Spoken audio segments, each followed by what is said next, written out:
Number 9. Danish shopping mall. In summer 2022, 3 individuals lost their lives when a madman started shooting up a shopping center in Copenhagen. 2 of the victims were only 17 years old, while the third was a 47-year-old man. 4 others were injured, but they'll more than likely make full recoveries. At first, some believed this crime was an act of terrorism, but investigators found no evidence linking the incident or 22-year-old suspect to terror. They do say that the shooter has mental health problems and that the shooting was random violence. The shopping center where the incident took place is one of the largest in the country. It's found near a school and is often full of teenagers or young adults. Many survivors say that when they first heard the gunshots, they immediately started to run and look for a place to hide. In one case, about 11 people crammed together to shield themselves in a bathroom. Less than a mile from the attack, international music sensation Harry Styles was supposed to have a show.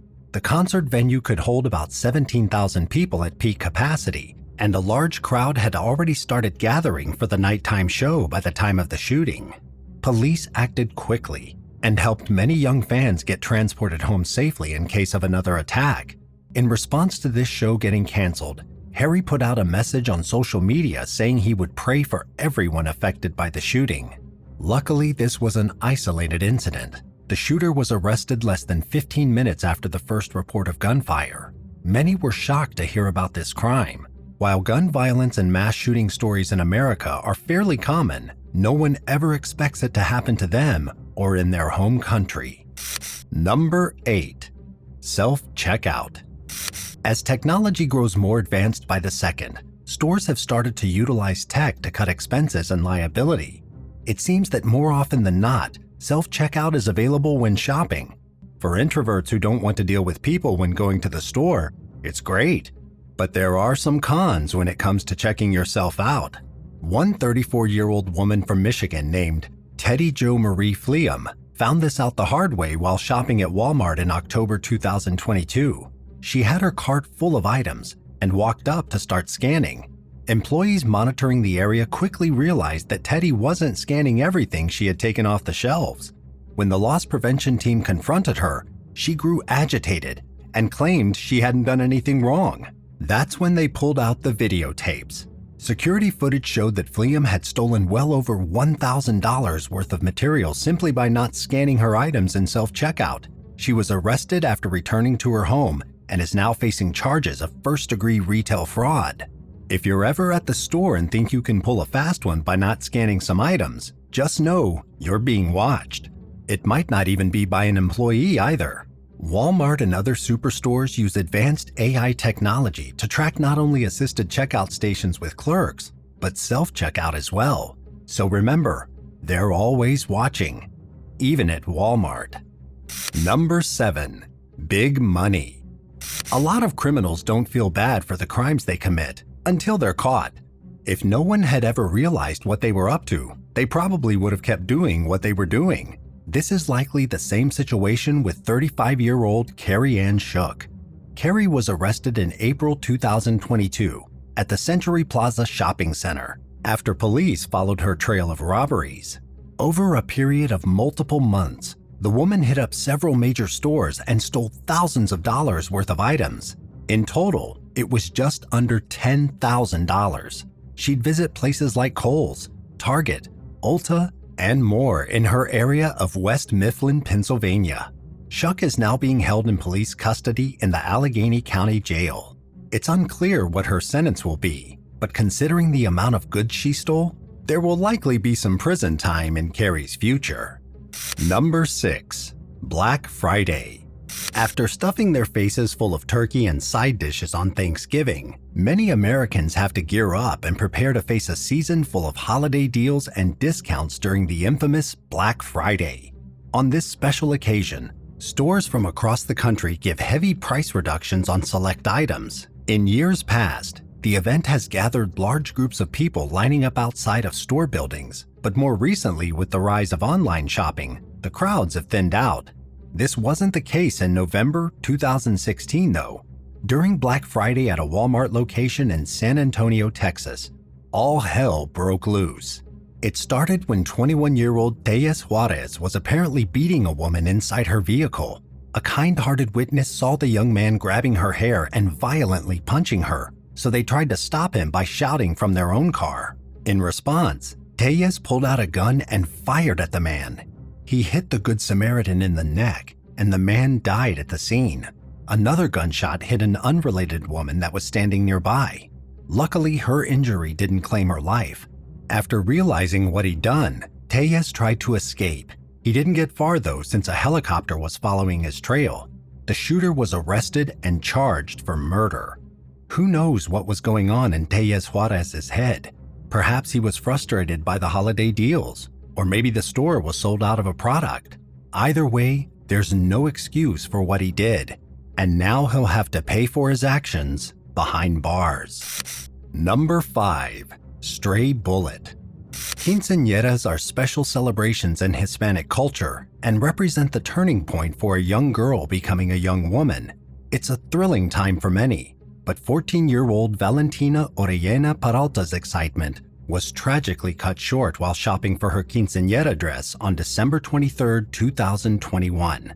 While in the dressing room of a Burlington coat factory with her mom, Valentina was hit by a stray bullet. A police officer was aiming at 24-year-old Daniel Elena Lopez, who had supposedly assaulted 2 other women. The officer fired 3 times. One of the gunshots hit Valentina right in front of her mother. The two were praying and hugging each other at the time, so she died while being held tightly in her mom's embrace. We can't imagine how difficult this must have been for the young woman's parents. The Orellana family moved to America from Chile to find more opportunity. Valentina herself loved the US and wanted to stay to study and become an engineer one day, despite her father Juan wishing to leave. In a tear-filled statement said in his native tongue of Spanish, Juan told reporters, "My world collapsed on me." He also said that his daughter was taken by the state. Body cam footage of that day shows the moments leading up to Valentina's death and right after. Her mother's screams can be heard in this chilling video as well. If there's any bright side to this terrible story at all, it's that the police did hit Daniel Elena Lopez in the crossfire. At least one man won't be able to hurt anyone else, but it still doesn't feel like justice was served in this case. Number 4. COSTCO. If you've never been to a Costco, then you're really missing out. This grocery store offers up items in bulk, so shoppers can save money in the long term. While they do charge an annual membership fee, it's worth it. Even if you don't shop inside the store, many locations have gas stations well below local prices to fill up your tank. They even give out free samples of food they offer in store and have their own food court. It's a pretty cool place, but it wasn't a great spot to be on August 2nd, 2020 at 6:30 in the morning.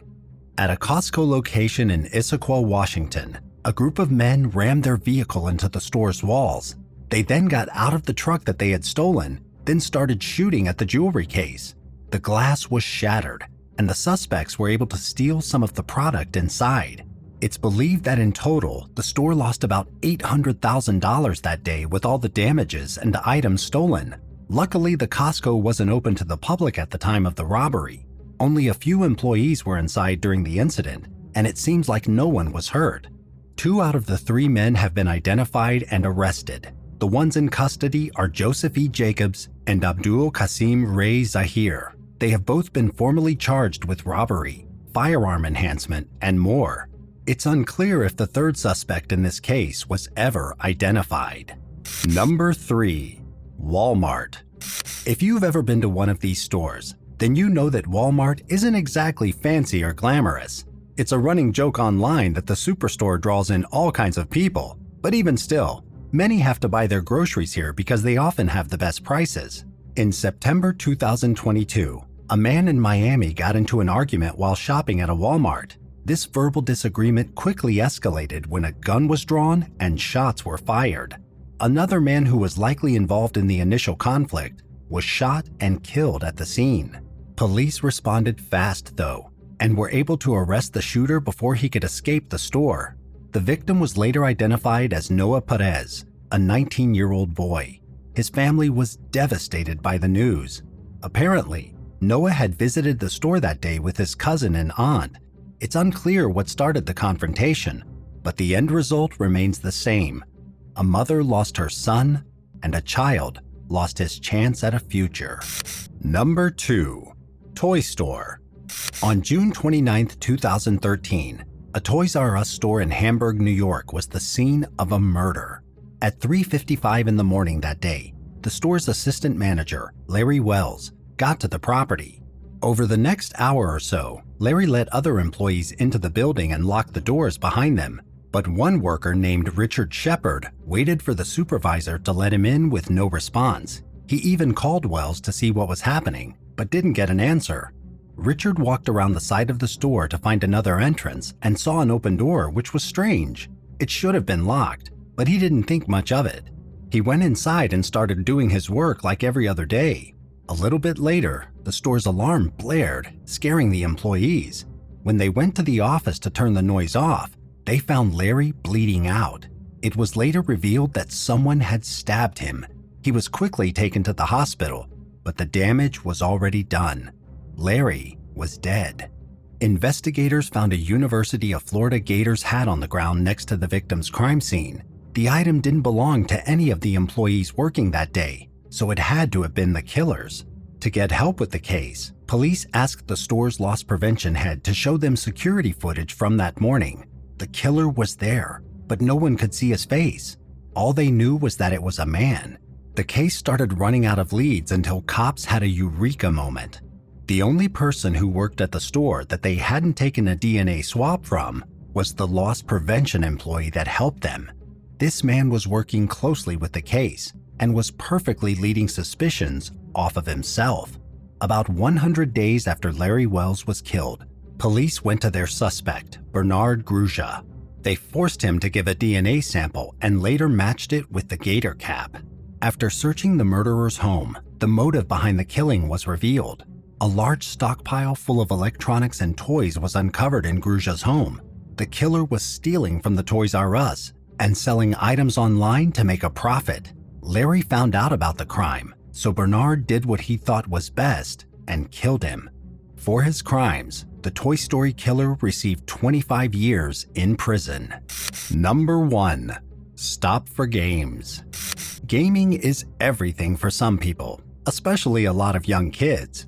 One 13-year-old boy was ready to risk it all when he decided to rob a GameStop location in Augusta, Georgia.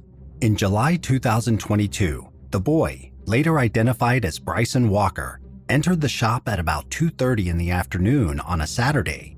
He was wearing a hoodie over his head and a mask to cover his face. The child went up to the counter and showed the employee that he had a gun. It's unclear exactly how much Bryson took, but he did make it out of the building with some money.